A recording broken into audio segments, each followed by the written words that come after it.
Chapter 6. I found Armand in bed. On seeing me, he held out a burning hand. "You are feverish," I said to him. "It is nothing. The fatigue of a rapid journey, that is all." "You have been to see Marguerite's sister?" "Yes. Who told you?" "I know it. Did you get what you wanted?" "Yes. But who told you of my journey, and of my reason for taking it?" "The gardener of the cemetery." "You have seen the tomb?" I scarcely dared reply, for the tone in which the words were spoken proved to me that the speaker was still possessed by the emotion which I had witnessed before, and that every time his thoughts or speech travelled back to that mournful subject, emotion would still, for a long time to come, prove stronger than his will. I contented myself with a nod of the head. "He has looked after it well?" continued Armand. Two big tears rolled down the cheeks of the sick man, and he turned away his head to hide them from me. I pretended not to see them, and tried to change the conversation. "You have been away 3 weeks," I said. Armand passed his hand across his eyes and replied, "Exactly 3 weeks." "You had a long journey." "Oh, I was not travelling all the time. I was ill for a fortnight, or I should have returned long ago. But I had scarcely got there when I took this fever, and I was obliged to keep my room." "And you started to come back before you were really well?"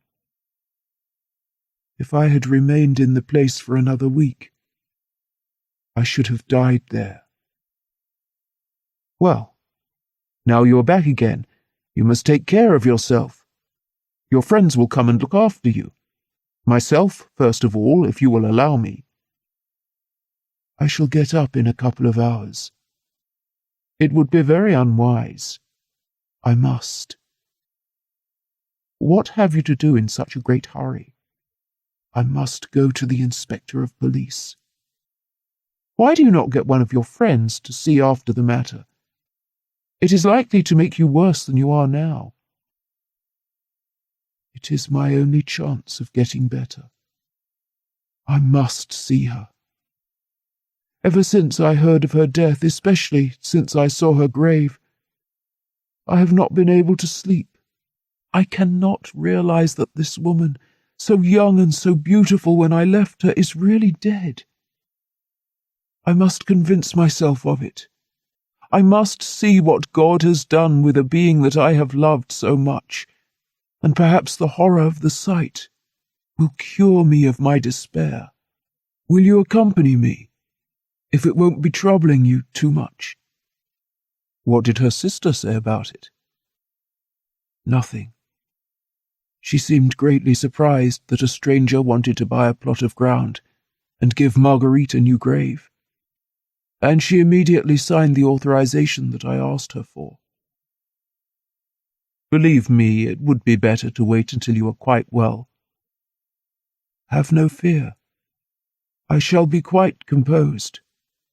Besides, I should simply go out of my mind if I were not to carry out a resolution which I have set myself to carry out.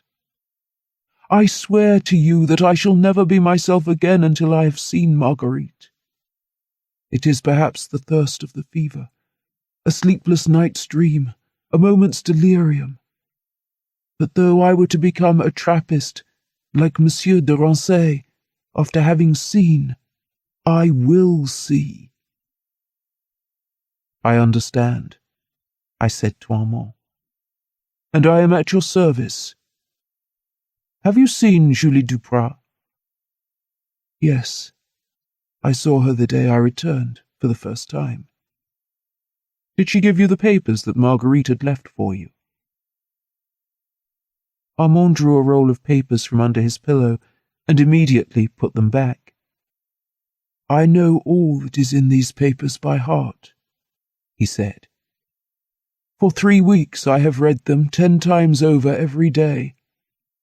You shall read them too, but later on, when I am calmer and can make you understand all the love and tenderness hidden away in this confession. For the moment, I want you to do me a service. What is it? Your cab is below? Yes. Well, will you take my passport and ask if there are any letters for me at the post office? My father and sister must have written to me at Paris, and I went away in such haste that I did not go and see before leaving. When you come back, we will go together to the inspector of police and arrange for tomorrow's ceremony. Armand handed me his passport and I went to Rue Jean-Jacques Rousseau. There were 2 letters addressed to Duval. I took them and returned. When I re-entered the room, Armand was dressed and ready to go out. Thanks, he said, taking the letters. Yes, he added, after glancing at the addresses. They are from my father and sister. They must have been quite at a loss to understand my silence. He opened the letters, guessed at rather than read them, for each was of 4 pages, and a moment after folded them up. Come, he said. I will answer tomorrow. We went to the police station, and Armand handed in the permission signed by Marguerite's sister. He received in return a letter to the keeper of the cemetery, and it was settled that the disinterment was to take place next day at 10 o'clock, that I should call for him an hour before, and that we should go to the cemetery together. I confess that I was curious to be present, and I did not sleep all night. Judging from the thoughts which filled my brain, it must have been a long night for Armand. When I entered his room at 9 on the following morning, he was frightfully pale, but seemed calm. He smiled and held out his hand. His candles were burned out, and before leaving he took a very heavy letter addressed to his father, and no doubt containing an account of that night's impressions. Half an hour later, we were at Montmartre. The police inspector was there already. We walked slowly in the direction of Marguerite's grave. The inspector went in front, Armand and I followed a few steps behind. From time to time I felt my companion's arm tremble convulsively, as if he shivered from head to feet. I looked at him. He understood the look, and smiled at me. We had not exchanged a word since leaving the house. Just before we reached the grave, Armand stopped to wipe his face, which was covered with great drops of sweat. I took advantage of the pause to draw in a long breath, for I, too, felt as if I had a weight on my chest. What is the origin of that mournful pleasure which we find in sights of this kind? When we reached the grave, the gardener had removed all the flower pots.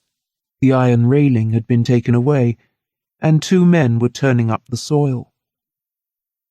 Armand leaned against a tree and watched. All his life seemed to pass before his eyes. Suddenly one of the 2 pickaxes struck against a stone. At the sound Armand recoiled, as at an electric shock, and seized my hand with such force as to give me pain. One of the gravediggers took a shovel and began emptying out the earth. Then, when only the stones covering the coffin were left, he threw them out one by one. I scrutinized Armand.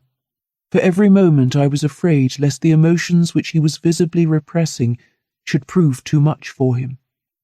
But he still watched, his eyes fixed and wide open, like the eyes of a madman, and a slight trembling of the cheeks and lips were the only signs of the violent nervous crisis under which he was suffering. As for me, all I can say is that I regretted having come. When the coffin was uncovered, the inspector said to the gravedigger, "Open it." They obeyed, as if it were the most natural thing in the world. The coffin was of oak, and they began to unscrew the lid. The humidity of the earth had rusted the screws, and it was not without some difficulty that the coffin was opened. A painful odour arose in spite of the aromatic plants with which it was covered. "Oh, my God, my God!" murmured Armand, and turned paler than before. Even the gravedigger drew back. A great white shroud covered the corpse, closely outlining some of its contours. This shroud was almost completely eaten away at one end, and left one of the feet visible. I was nearly fainting, and at the moment of writing these lines, I see the whole scene over again in all its imposing reality. "Quick," said the inspector. Thereupon one of the men put out his hand, began to unscrew the shroud, and taking hold of it by one end, suddenly laid bare the face of Marguerite. It was terrible to see. It is horrible to relate. The eyes were nothing but two holes. The lips had disappeared, vanished, and the white teeth were tightly set. The black hair, long and dry, was pressed tightly about the forehead, and half veiled the green hollows of the cheeks. And yet I recognized in this face the joyous white and rose face that I had seen so often. Armand, unable to turn away his eyes, had put the handkerchief to his mouth and bit it. For my part, it was as if a circle of iron tightened about my head, a veil covered my eyes, a rumbling filled my ears, and all I could do was to unstop a smelling bottle which I happened to have with me, and to draw in long breaths of it. Through this bewilderment, I heard the inspector say to Duval, "Do you identify?" "Yes," replied the young man in a dull voice. "Then fasten it up and take it away," said the inspector. The gravediggers put back the shroud over the face of the corpse, fastened up the coffin, took hold of each end of it, and began to carry it toward the place where they had been told to take it. Armand did not move. His eyes were fixed upon the empty grave. He was as white as the corpse which he had just seen. He looked as if he had been turned to stone. I saw what was coming as soon as the pain caused by the spectacle should have abated, and thus ceased to sustain him. I went up to the inspector. "Is this gentleman's presence still necessary?" I said, pointing to Armand. "No," he replied. "And I should advise you to take him away. He looks ill." "Come," I said to Armand, taking him by the arm. "What?" he said, looking at me as if he did not recognize me. "It is all over," I added. "You must come, my friend. You are quite white. You are cold. These emotions will be too much for you." "You are right. Let us go," he answered mechanically, but without moving a step. I took him by the arm and led him along. He let himself be guided like a child, only from time to time murmuring, "Did you see her eyes?" And he turned as if the vision had recalled her. Nevertheless, his steps became more irregular. He seemed to walk by a series of jerks. His teeth chattered. His hands were cold.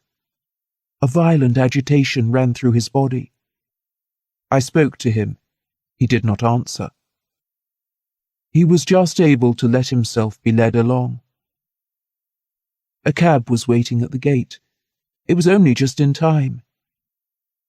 Scarcely had he seated himself when the shivering became more violent, and he had an actual attack of nerves, in the midst of which his fear of frightening me made him press my hand and whisper, "It is nothing, nothing.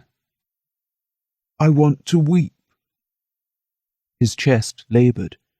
His eyes were injected with blood, but no tears came. I made him smell the salts which I had with me, and when we reached his house, only the shivering remained.